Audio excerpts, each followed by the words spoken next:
આજે આપણે જવાનું છે કૃષ્ણકુમારસિંહના મહેલ જોવા, જે 400 વર્ષ જૂનો મહેલ છે. તો હું તમને વિડીયોમાં બતાવું કે કઈ જગ્યાએ આવેલો છે, કેવો મહેલ છે. વિડીયોમાં બન્યા રહેજો, તમને મજા આવશે. તો આપણે અત્યારે જઈ રહ્યા છીએ મહેલ જોવા, અને આપણે અહીંયા રસ્તામાં અત્યારે મસ્ત અહીંયા એક નજારો છે.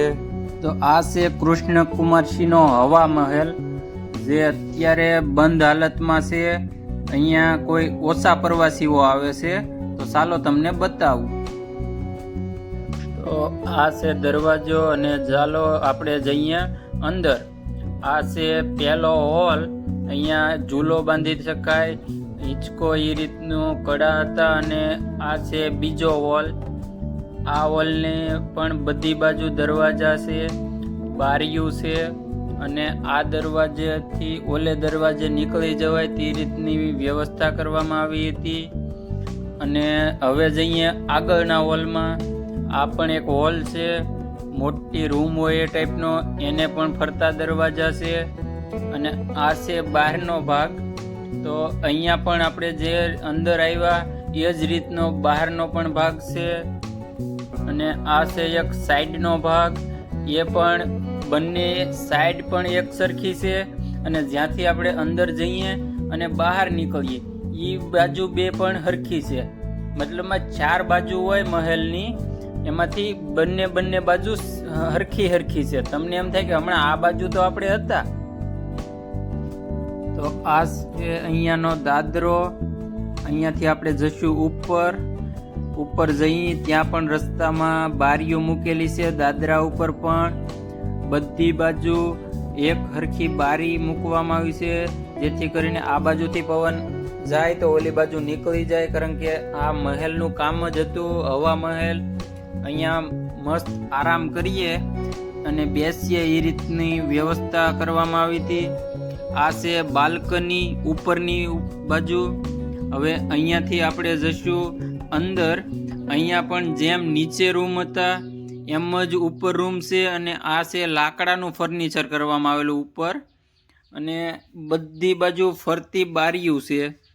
અત્યારે તે જર્જરિત હાલતમાં છે.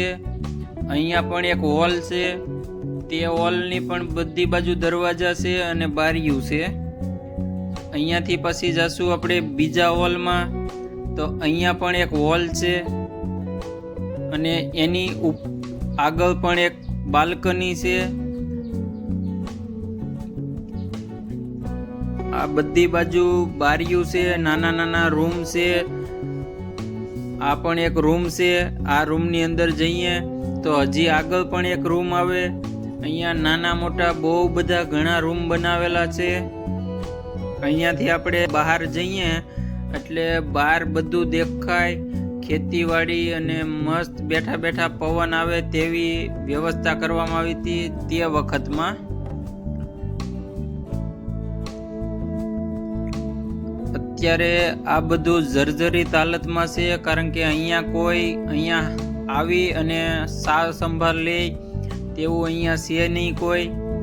આ ટેરેસ ઉપરથી આખું ગામ દેખાય છે.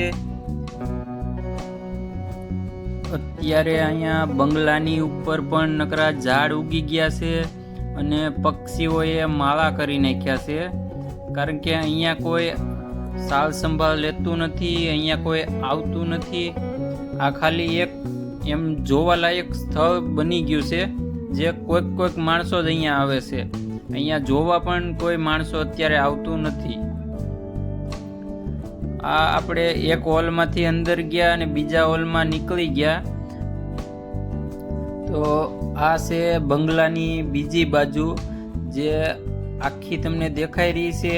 તો આવી ઓલી બાજુ પણ સેમ ટુ સેમ છે.